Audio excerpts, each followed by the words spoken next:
In 1886, two Apache men stood chained on a prison train rolling toward Florida, their bodies scarred from years of resistance.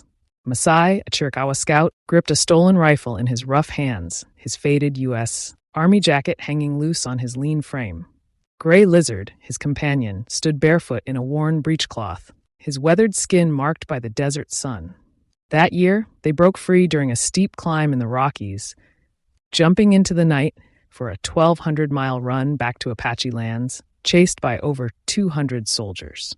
General George Crook wrote in 1883 that the Army needed Apache scouts to win, yet these men were betrayed, with a $5,000 bounty on their heads. What pushed them to defy an empire that moved 6,000 Native Americans to reservations between 1870 and 1890, risking all for freedom? Their escape shines as a raw cry from a people who would not surrender. Apache scouts caught between loyalty and survival. The Apache Wars were a long and violent struggle that stretched across the American Southwest from the 1840s to the 1880s. These conflicts pitted various Apache bands, such as the Chiricahua, Mescalero, and Western Apache, against the United States as it pushed westward to claim new territory.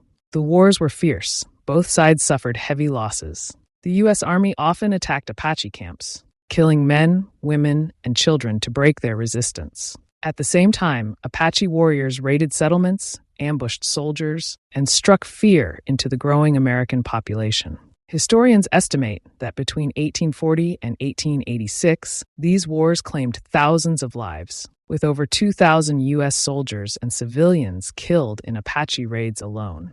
The Apache, though fewer in number, used their knowledge of the land to fight back. For example, in the Battle of Apache Pass in 1862, about 100 Apache warriors held off 500 U.S. troops for hours, showing their skill in guerrilla warfare.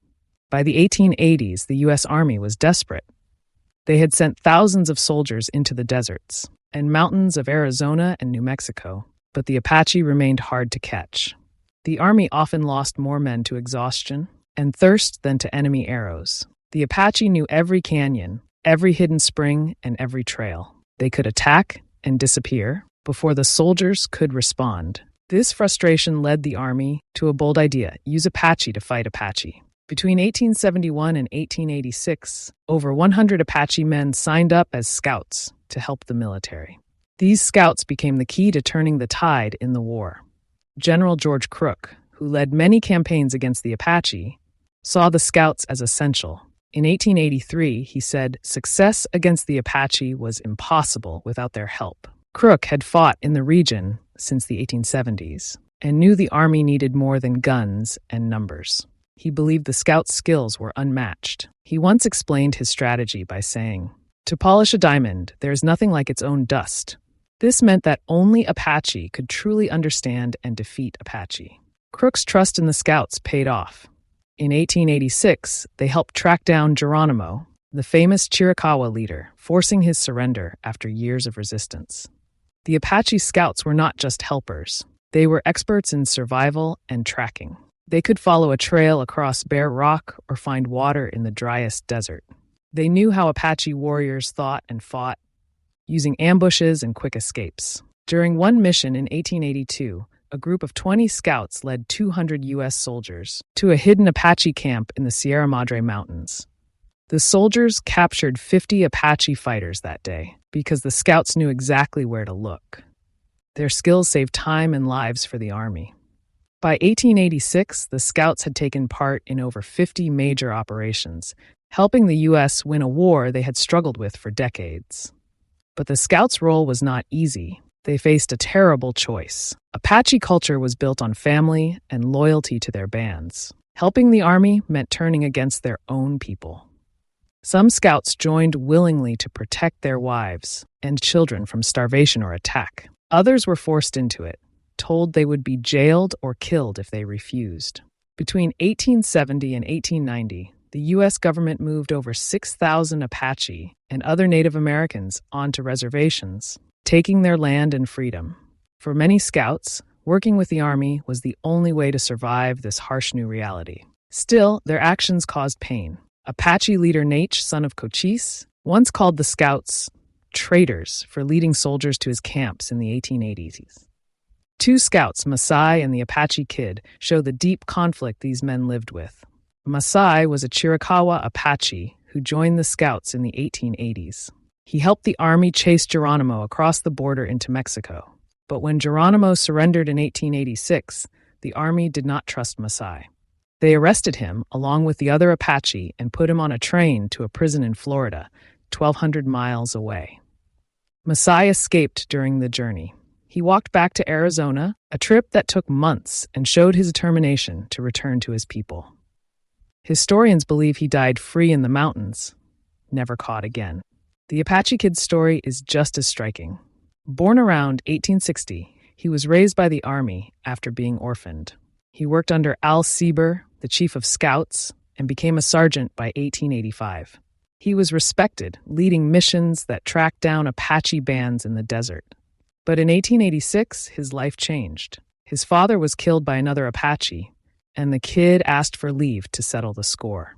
The army said no, following Apache tradition. He killed the murderer anyway. The army arrested him for it. In 1887, while being moved to prison, he escaped with other prisoners, killing a guard in the process. He fled to the Sierra Madre and became an outlaw. The army hunted him until 1894. Offering a $5,000 reward, but he was never found. Some say he died in 1894. Others think he lived into the 1900s. The scouts' lives were full of hard choices. In 1883, during a raid in New Mexico, a group of scouts found an Apache camp with women and children. They warned the band to flee before the soldiers arrived. This act saved lives, but angered the army. It showed how the scouts often tried to balance their duty to the military with their ties to their people. Historian Thomas Dunlay, who studied the Apache Wars, wrote in 1982, "The scouts were not just tools of the army. They were men caught in a storm, trying to protect what they could."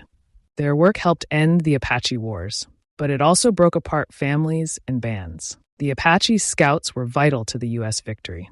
Between 1871 and 1886, they took part in campaigns that captured or killed over 1,500 Apache fighters, according to Army records. Yet their story is not just about war. It is about strength and survival. The Apache people faced a growing nation that wanted their land. By 1890, most lived on reservations, their old way of life gone. The scouts, stuck between two sides, showed how hard it was to live in that time. They tracked their kin, fought their brothers, and still found ways to endure. Their lives tell us about the cost of the Apache Wars and the courage it took to keep going. Masai, the scout who escaped and defied fate. Masai was a Chiricahua Apache, born in the early 1860s in the Southwest, a land of deserts and mountains where his people had lived for centuries. The Chiricahua were known as fierce fighters, skilled at using the rugged terrain of Arizona and New Mexico to resist the U.S. Army and settlers moving onto their lands. By the 1880s, the Apache Wars had been raging for over 40 years. From 1840 to 1886, more than 2,000 Americans died in these conflicts, and the Apache lost at least as many of their own. Masai grew up in this time of war, watching his people fight to survive as their world shrank. In 1885, at about 25 years old, he made a hard choice. He joined the U.S. Army as a scout to help track down Apache bands still resisting, including the famous leader Geronimo. Masai's job as a scout was dangerous but paid well. The Army gave him $25 a month, equal to about $700 today, and a red headband to show he was on their side. He was strong, fast, and had keen eyes that could spot a trail on rocky ground where others saw nothing. In 1885 and 1886, he helped the army chase Geronimo, who led a small group of about 30 warriors. That band was deadly. In 1885 alone, they killed more than 50 settlers in raids across Arizona and northern Mexico, striking fast and disappearing into the canyons. The army relied on scouts like Masai to find them. General George Crook, who commanded the campaign, praised the scouts in a report from 1886. He wrote, "The Apache scouts are worth more than 100 soldiers. Without them, we could not follow the enemy through this country." Masai led troops through deserts and up steep cliffs, tracking footprints and broken twigs to guide the way. But his service did not protect him. In September 1886, Geronimo surrendered on September 4th after months of talks with General Nelson Miles near Skeleton Canyon, Arizona. The Army saw this as the end of the Apache threat. Yet instead of rewarding the scouts, the government turned on them. They distrusted all Apaches, even those who had helped. On September 8, 1886, just 4 days after Geronimo's surrender, Masai was arrested with 400 other Chiricahua Apache, including men, women, and children. The Army's plan was to remove them all from the Southwest and send them far away. They were taken to Fort Marion in Florida, 1,200 miles from their homes. Soldiers chained Masai and the others and forced them onto a train. The journey started on September 13, 1886, from a station in Arizona. The train cars were crowded, hot, and dirty. Families had little food, often just hard bread and salted meat. A report from the time said that 10 children died on the trip from sickness and hunger. Masai sat in chains, feeling the train rumble beneath him, knowing he might never see his mountains again. Masai refused to accept this. On September 20th, 1886, 7 days into the trip, he saw a chance to escape. The train was moving through the Rocky Mountains, climbing a steep hill near Raton Pass in Colorado. It slowed to about 10 miles per hour, straining against the slope.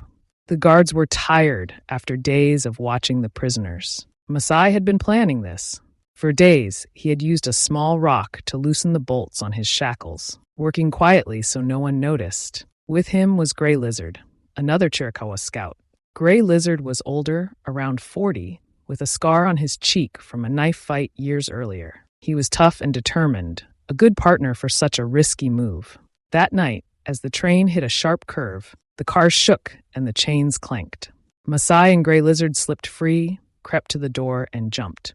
They hit the ground hard, rolling down a gravel slope, but they got up and ran into the darkness. The guards fired a few shots, but the escapees were gone. Their journey back to New Mexico was brutal. They had to cross 1,200 miles on foot with no supplies. It was late September, and the nights were cold. In the mountains, dropping to 40 degrees Fahrenheit. They had no coats, no food, and no water at first. They walked at night to avoid being seen, and rested in caves or under bushes during the day.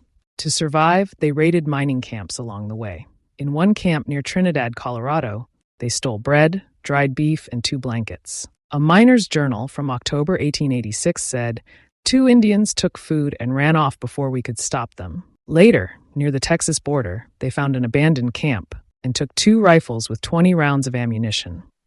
With these, they hunted deer and rabbits, cooking the meat over small fires they hid from sight. Masai and Gray Lizard were smart and resourceful. A military dispatch from November 10, 1886, reported, the escaped Apache used a deer's stomach to carry water across the desert. This trick was key in Texas, where they crossed dry plains with no streams for miles. They killed a deer, cleaned its stomach, and filled it with water from a river, carrying about 2 gallons to last them days. They walked about 20 miles each night, keeping a steady pace. By early December 1886, after more than 2 months on the run, they reached the mountains of southwestern New Mexico. A soldier's letter from December 15, 1886, noted 2 Apache were spotted near the Gila River, but they disappeared into the hills. They were close to home, but danger was still everywhere. The Army wanted them caught. In October 1886, they put a $500 bounty on Masai's head, a huge amount worth over $15,000 today. Wanted posters went up in towns across New Mexico, Arizona, and Texas. The posters described Masai as 25 years old, 5 feet 8 inches tall, armed, and dangerous. Soldiers and bounty hunters searched the trails, but Masai and Gray Lizard stayed 1 step ahead. They knew the land better than anyone chasing them. In November 1886, a patrol found tracks near the Rio Grande, about 50 miles south of Albuquerque, but lost the trail in the rocks. The escapees kept moving, hiding in canyons, and living off what they could find or steal. What happened to Masai is not fully clear. His daughter, born after his escape, later shared a story her family told. She said that in July 1887, Masai made it back to New Mexico, but was tracked down near the Sierra Madre Mountains, just across the border in Mexico. Mexican rurales, rural police paid to hunt fugitives, found him. There were 5 of them, armed with rifles. Masai had one of the stolen guns and fought back, but he was outnumbered. The rurals shot him, killing him on July 12, 1887. Then they cut off his head to prove they got him. In Apache belief, this was a terrible fate. The Chiricahua thought a person's spirit needed their body to stay whole to reach the afterlife.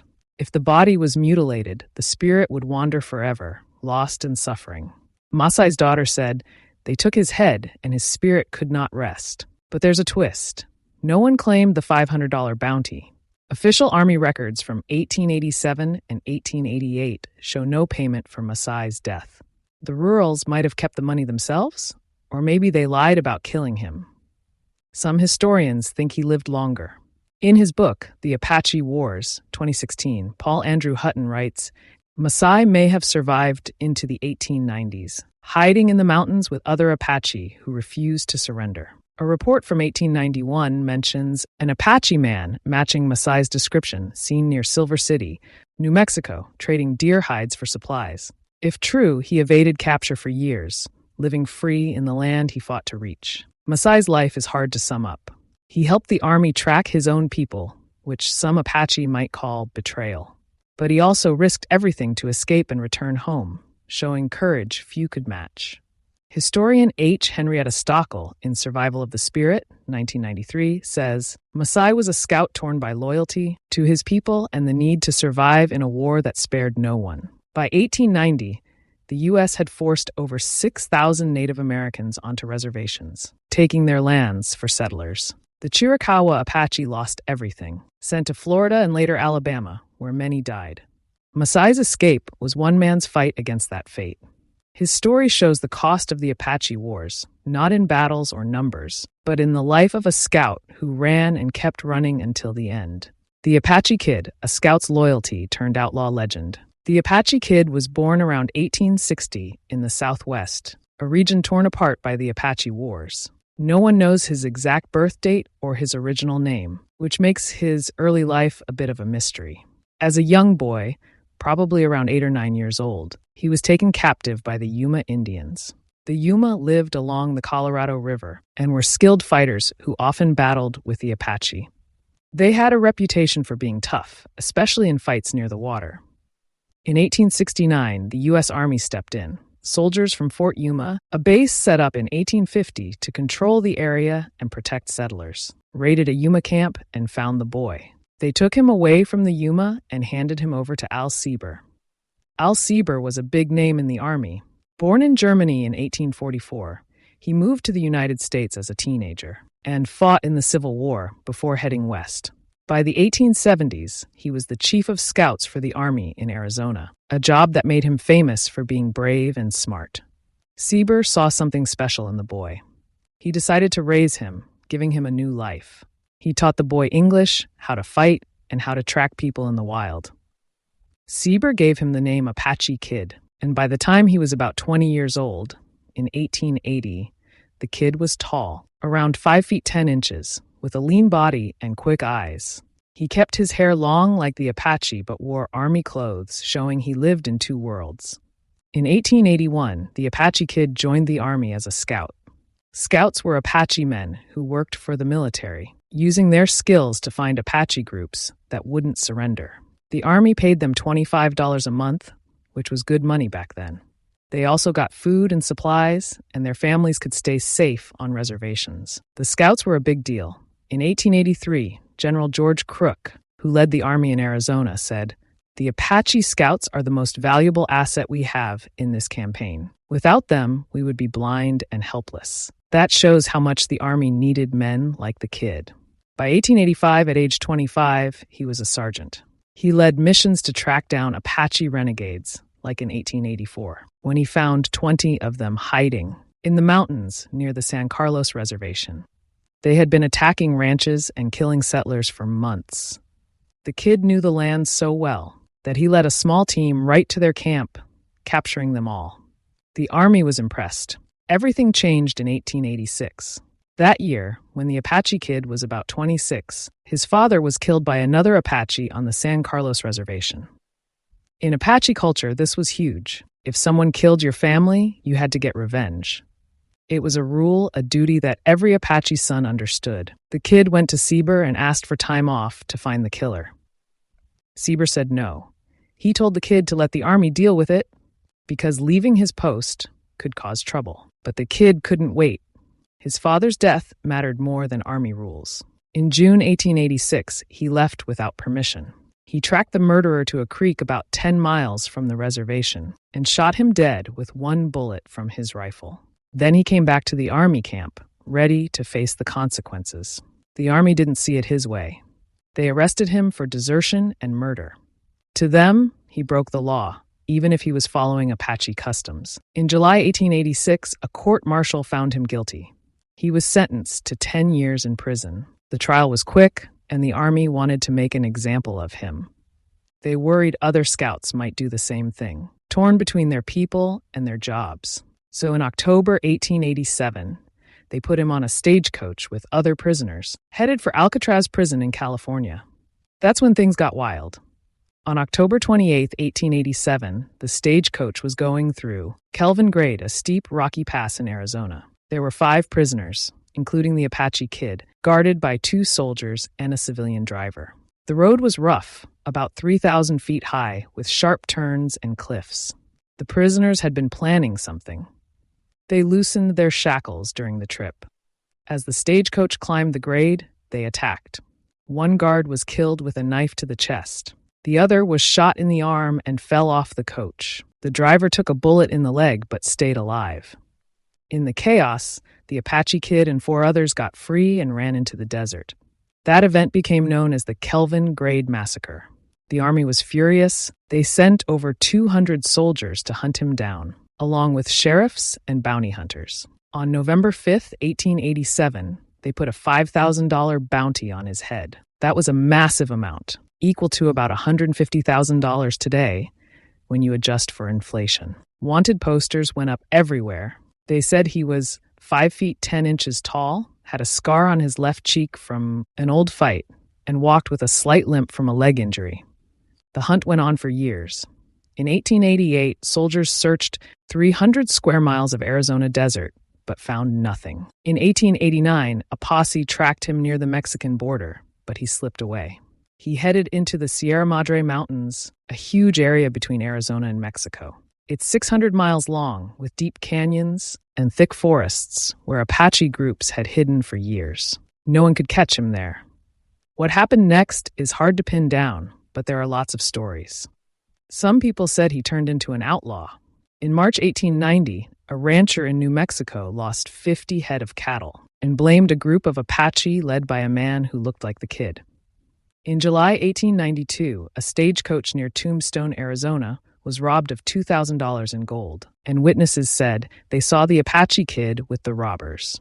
Newspapers ran wild with these reports, saying he killed settlers and stole horses all through the 1890s. But there's no hard proof. Historian Dan L. Thrapp, who wrote about the Apache Wars, said in his 1967 book, The Conquest of Apacheria, many crimes were pinned on the Apache Kid, but evidence is thin. He became a legend people blamed for anything. Others tell a different story. In 1935, anthropologist Grenville Goodwin talked to an old Apache woman in the Sierra Madre. She said she was the Kid's cousin. She told Goodwin that he lived with her family after his escape, staying quiet and hiding from the army. She claimed he died in 1894, around age 34, from sickness, maybe tuberculosis, which was common then. She said they buried him in a secret spot so soldiers wouldn't dig him up. Goodwin wrote this down in his notes, published later in The Social Organization of the Western Apache, 1942. It's one of the only first-hand accounts, but even that's not 100% sure. So, what was the Apache Kid? A criminal or a man who got a raw deal? The army called him a deserter and a killer. They said he betrayed them after years of trust. But to many Apache, he was a hero. He stood up for his family when the army wouldn't let him. Robert M. Utley, a historian, wrote in his 1984 book, The Indian Frontier of the American West, the Apache Kid was a product of his time, caught between two worlds and forced to choose a path that led to his downfall. That sums it up. He was a great scout, leading missions that caught 20 renegades in 1884 and helping the Army win battles.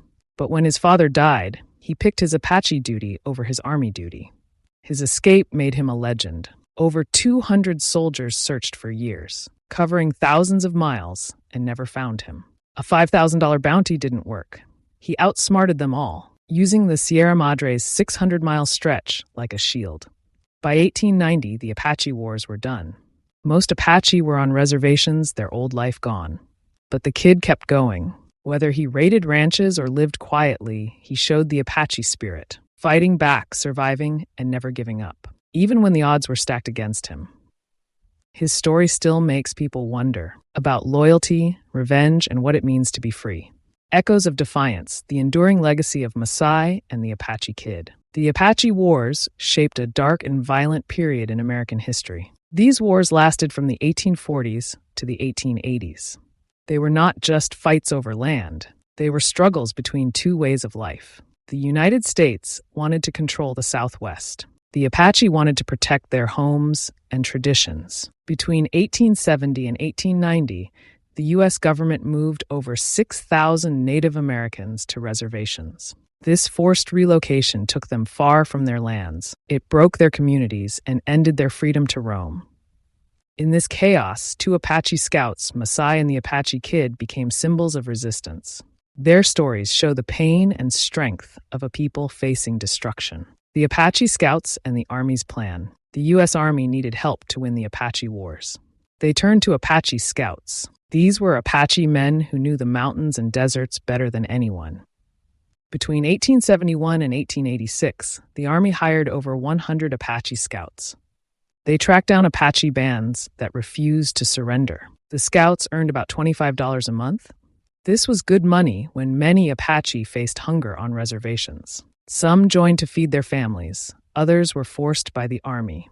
General George Crook led many campaigns in the Apache Wars. In 1883, he said, success against the Apache was impossible without their help. He was right. The Scouts knew every trail and hiding spot. In 1886, they helped capture Geronimo, the famous Apache leader.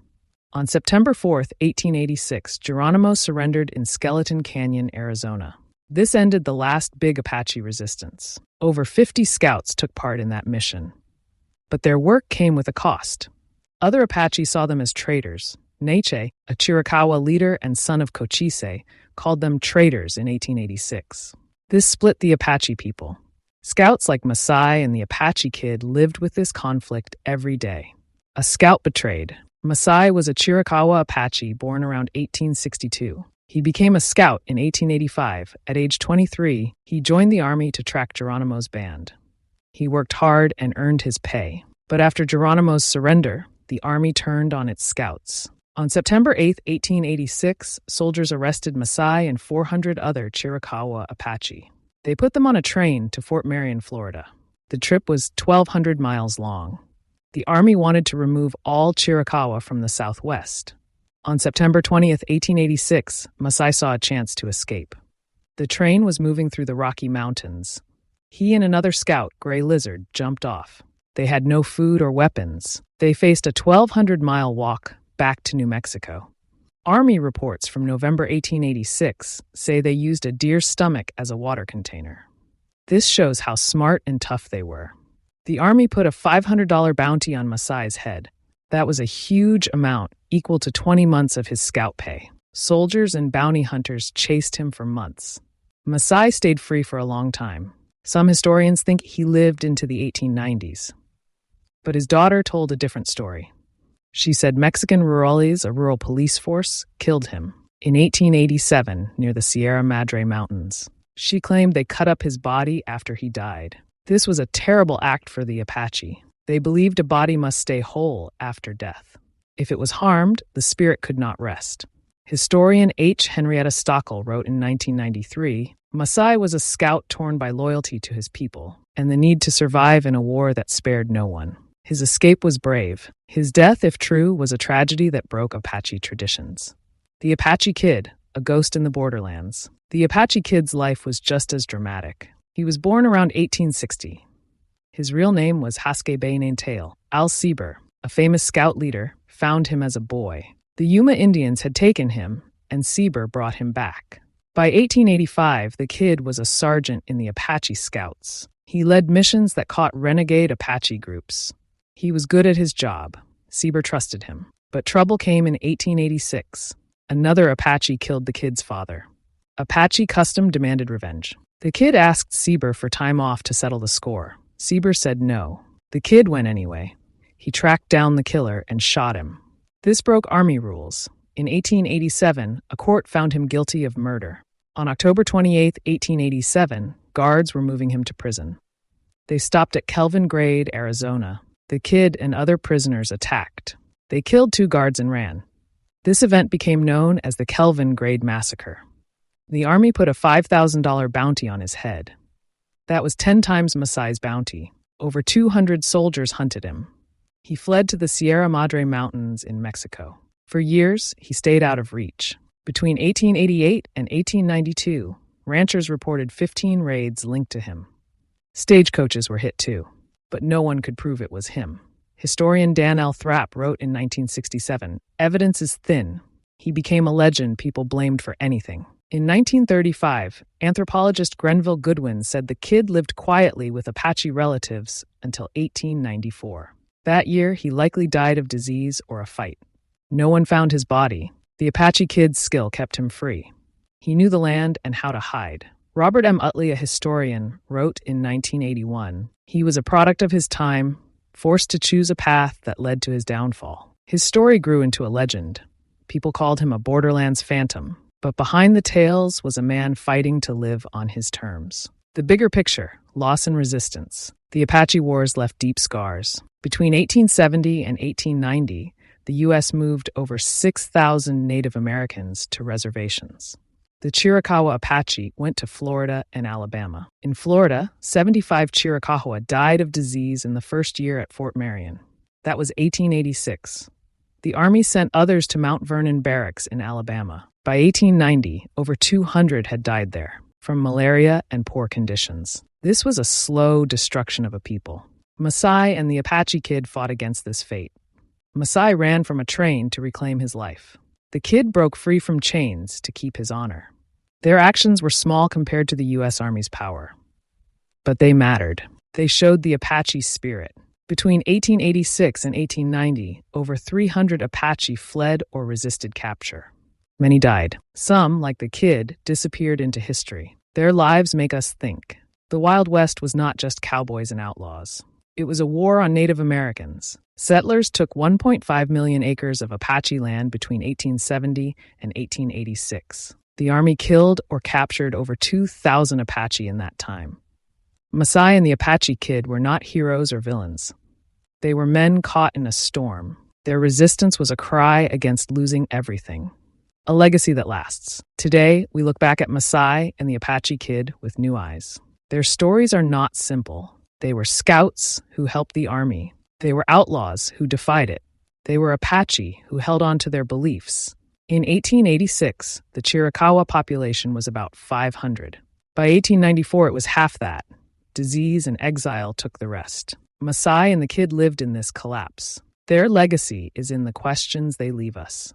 What is loyalty? What is freedom? Stockel said Masai's life showed the impossible choices of war. Utley said the kid's path was forced by a world that gave him no options. Between 1870 and 1890, the U.S. spent $40 million fighting the Apache. That was a fortune then. It bought victory, but it could not erase the defiance of men like these. Masai and the Apache Kid remind us of the cost of conquest. Their resistance was not just about them. It was about a people who would not vanish quietly. The Wild West was their battleground. Their echoes still ring today. So what do Masai and the Apache Kid leave us with? Masai's trail fades into a daughter's haunting account of his death, while the kid slips into legend, perhaps outliving his hunters by decades. Their lives, pieced together from military records and Apache oral histories, reflect a spirit that refused to break even as their world collapsed. As we reflect on their paths, one question persists. How do we judge men who defied an empire not for power or wealth, but to reclaim their own lives? Their stories don't offer easy answers, only a call to look deeper into the past and the people who shaped it.